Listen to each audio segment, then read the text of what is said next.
નિકીસ કિચનના touch સાથેની dry mix veg આજે આપણે બનાવવાના છીએ. તો એકદમ ટ્વિસ્ટ સાથેની સબ્જી છે અને યુનિક છે. તો શાકમાં રોજ શું બનાવવું, એકને એક શાક ખાઈને કંટાળો આવે છે, આ બધા પ્રશ્નો હોય ને ત્યારે તમારા ઘરમાં જે શાક પડેલા હોય ને બધા જ લઈ લેવાના. તો અત્યારે મેં ગાજર, કોબી, ફણસી, કેપ્સિકમ અને થોડા વટાણા ફ્રોઝન કરેલા છે એ મેં લઈ લીધેલા છે. તમારી પાસે જે હોય અવેલેબલ એ તમે લઈ શકો છો. તો સૌથી પહેલાં તો આપણે ફ્લાવરને ધોઈ એને મતલબ સુધારી ધોઈ દેવાના એકદમ સરસ રીતે અને એને કપડામાં રાખી એને કોરા પાડી દેવાના. તો આને થોડી વાર આપણે કોરા થવા દઈએ, ત્યાં સુધી આપણે બીજા બધા શાકભાજી સુધારી લઈએ. તો અહીંયા મેં ફણસી લીધેલી છે. આ બધી શાકભાજીને મેં પહેલેથી ધોયેલા જ છે, ખાલી ફ્લાવર ધોવાનું બાકી હતું, તેને ધોઈને સૂકવી દેવાનું. હવે આપણે ફણસીને આ રીતે આડા કટમાં કટ કરીએ. તમે કોઈ બી કટ કરી શકો, પણ બને ત્યાં સુધી આ બધા શાકભાજીને થોડા મોટા મોટા કટ કરશો ને તો વધારે સારા રહેશે, નહીં તો એકદમ મિક્સઅપ થઈ જશે બધું. અને અહીંયા 1 નંગ જેટલું ગાજર પણ લીધેલું છે. વચ્ચેનો પીતનો ભાગ કાઢી આ રીતે ગાજરને સુધારી દઈએ નાના નાના પીસમાં. અને 1 કેપ્સિકમ લીધેલું છે. અહીંયા તમારી પાસે કલરફુલ તમે કેપ્સિકમ યુઝ કરવા માગતા હોય, યલો, રેડ ને, તો એ પણ સાથે લઈ શકો છો. તો આપણી સબ્જી એકદમ કલરફુલ થશે અને કલરફુલની સાથે ટેસ્ટી તો છે જ. હવે બધા શાકભાજીને સુધારીને રાખી દીધેલા છે. તો સૌથી પહેલાં તો થોડું તેલ લઈ લઈએ.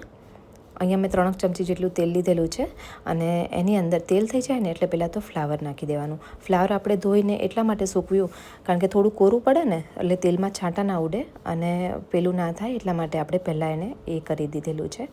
હવે આને આપણે સાતળવાનું છે. તો જો આ રીતે થોડો લાઇટ કલર જેવું થઈ જશે ફ્લાવર, અને ફ્લાવરની એકદમ સુગંધ થવા લાગશે. તો પહેલાં તો મીડિયમ ફ્લેમ પર આને આ રીતે સાતળી દેવાનું, જેથી કરીને શાકભાજી બિલકુલ કાચા ના રહેશે અને આખા આખા રહેશે. તો સેમ તમને ધાબા સ્ટાઇલ જે સબ્જી ખાતા હોય ને, mix veg, dry mix veg, એવું ફીલ થશે. હવે થોડું ફ્લાવર થાય ને એટલે એના અંદર ફણસી અને ગાજર એડ કરી દેવાનું અને એને પણ સાતળી દઈએ. હવે ફણસી એકદમ આમ કહેવાય ને 80% જેવી ચડી જાય એ રીતે આપણે એને સાતળવાની છે. તો આ રીતે તમે મીડિયમ ટુ લો ફ્લેમ પર કરતા રહેજો. થોડી વાર તમારે પાછો હાઈ કરી દેવાનું, પછી ફરી આપણે મીડિયમ રાખી દેવાનું. એ રીતે કરજો એટલે શાકભાજી બળશે પણ નહીં અને સરસ એક ફ્લેવર છોડશે અને એમ કહેવાય ને ઉપરથી એક કોટિંગ તૈયાર થશે, જેથી કરીને આપણું શાકભાજી આપણે જ્યારે બનાવશું ને સબ્જી એમાં એકદમ છુંદાઈ નહીં જાય, આખા આખા રહેશે પીસ. લાસ્ટમાં એના અંદર થોડું થઈ જાય ને, સતળાઈ જાય એટલે લાસ્ટમાં એના અંદર આપણે કેપ્સિકમ એડ કરી દીધેલું છે. કેપ્સિકમ હંમેશા લાસ્ટમાં જ એડ કરવાનું. અને જો આ રીતે દેખાય છે કેપ્સિકમને ઉપર એક ચૂમકી પડી જશે બધા શાકભાજીમાં, એવું લાગે છે. થોડા લાઇટ બ્રાઉન જેવા સતળાઈ ગયા છે. ફ્લાવર જોઈને તમને આઈડિયા આવી જશે. અને ફણસીને જુઓ એકદમ સરસ ચડી ગઈ છે, 80% જેટલી. આમનામ પણ તમે ખાઈ શકો એવી. હવે એ શાકભાજીને આપણે કાઢી લેવાના અને એ જ તેલની અંદર, અથવા તો જો ઓછું હોય કે તેલ ના હોય તો 1 ચમચી તેલની અંદર તમારે આ રીતે પનીર સાતળવાનું છે. તો અહીંયા મેં 200 ગ્રામ પનીર લઈ લીધેલું છે અને આ રીતે થોડા પીસ કરી દીધા અને એને પણ આ રીતે સરસ જો ઉપર એક કોટિંગ તૈયાર થાય ને લાઇટ બ્રાઉન જેવું, ત્યાં સુધી આપણે કરી દેવાનું. તો એ સતળાઈ ગયું છે. હવે સાઈડમાં રાખી દઈએ. અને અહીંયા 4 નંગ જેટલા ટમેટાં લીધેલા છે. ટમેટાં એટલે મતલબ તમને જેવી ગ્રેવી જોતી હોય, ખટાશ જેવી ભાવતી, એ રીતે પ્લસ માઇનસ તમે કરી શકો છો. તો મેં આટલી સબ્જીમાં અહીંયા 4 નંગ જેટલા ટમેટાં સુધારી દીધેલા છે. હવે તમે જો અહીંયા લસણ ડુંગળી ખાતા હોય ને તો આની અંદર ડુંગળી પણ એડ કરી શકો, અથવા લસણ ડુંગળીની પેસ્ટ અલગથી તૈયાર કરી પહેલાં સાતળી લેજો, પછી આ ટમેટાની પ્યોરી અંદર એડ કરજો. બહુ જ ટેસ્ટી શાક બનતું હોય છે અને એના વગર પણ સરસ જ લાગશે. અને અહીંયા આદુનો ટુકડો લીધેલો છે થોડો, એને પણ આપણે કટ કરીને નાખી દઈએ અને થોડી કોથમીર આ રીતે ડાળખા સાથે, જેથી કરીને સુગંધ ગ્રેવીની બહુ જ સરસ આવે, એક ફ્લેવર આવશે આ રીતે નાખશો ને તો.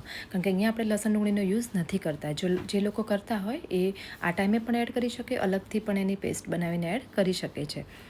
અને ફરી અહીંયા 3 ચમચી જેટલું તેલ લીધેલું છે. હવે અહીંયા તેલની ક્વોન્ટિટી તમે પ્લસ માઇનસ કરી શકો છો. તમે જે રીતે તમારા ઘરમાં ખવાતું એ પ્રમાણે તમે, આમાં ઓછું તેલ હશે તો પણ કોઈ ઇશ્યુ નથી, તો પણ ચાલશે. હવે તેલ થઈ જાય ને એટલે અડધી ચમચી જેટલું જીરું નાખવાનું.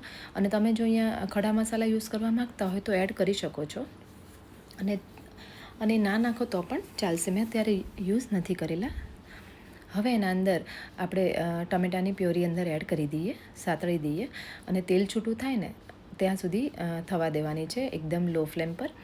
અને હા, જે લોકો લસણ ડુંગળી ખાતા હોય એને આ ટાઈમે સૌથી પહેલાં તેલમાં લસણ ડુંગળીની પેસ્ટ સાતળી લેવાની અને પછી એના અંદર આપણે આદુ અને ટમેટાની ગ્રેવી એડ કરવાની.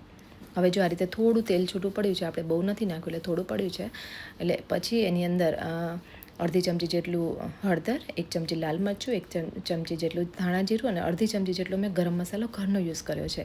આની જગ્યાએ તમે કિચન કિંગ મસાલા પણ યુઝ કરી શકો છો, પાઉંભાજી મસાલા પણ નાખી શકો છો, એવરેસ્ટનો ગરમ મસાલો પણ યુઝ કરી શકો છો, અથવા તો તમે મેગી મસાલો પણ યુઝ કરી શકો છો. જે તમે યુઝ કરવા માગતા હોય કરી શકો છો.